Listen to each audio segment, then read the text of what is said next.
Hey, how's it going? I want to share a dream that I had about a portion of the church last week.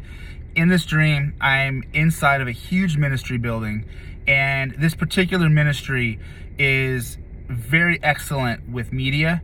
And I'm not going to say the name of the ministry, but it's a very large ministry. And in the dream, there's tons of people around, almost as if it was like pre-service, and the power went off.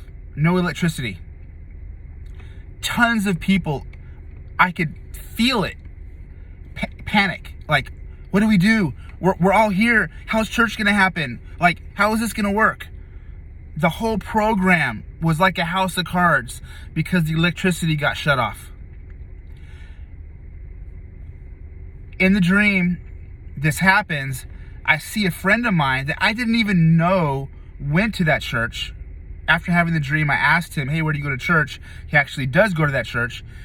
In the dream, he was at like a sound booth, but it was almost like a information booth / sound booth, like a place that was like a central command to facilitate.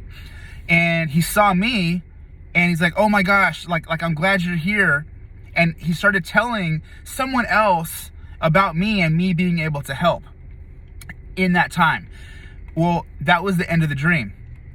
I think about the dream and I'm like, wow, what if, right? What if, I mean, pre-COVID, COVID, so many ministries are built, propped up in so many ways off of media, right? The internet, electricity, computers, all the production of modern ministry, modern church services, right?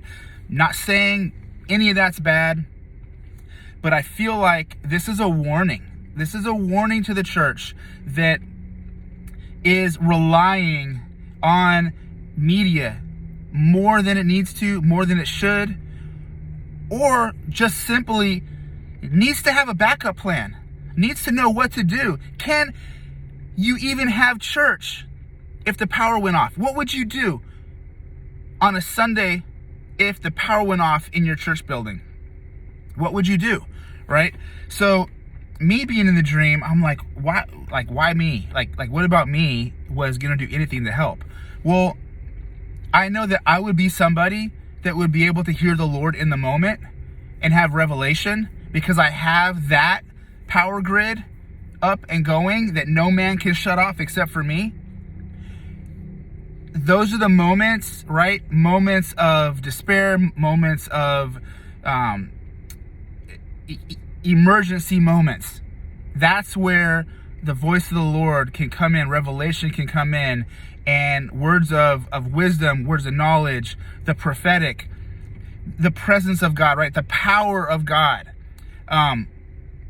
So I'm like, Lord, okay, like I want to be that. I want to be the person that when the power goes off, I have answers, just in general. But I think this is a warning. This is a warning to churches that are relying maybe more heavily than they should on media. Not saying it's bad, of course, right? It's a tool. It's awesome. It helps reach mass amounts of people. But if it's taken away, if it shuts down, what do we have left? That's the question. Can we still have church? Can we break up into groups and pray together? Is there somebody that can preach without a microphone? Is there a worship leader that can still lead worship even if the background or the song list is out of order, right? Back to basics. We need to know how to do the basics of church without all of the extra, even though the extra is awesome and helps. But yeah, blessings, just stuff to ponder. I don't know if you're a pastor or somebody who works at a church that uses a lot of media, but what if the power went out? What would you do?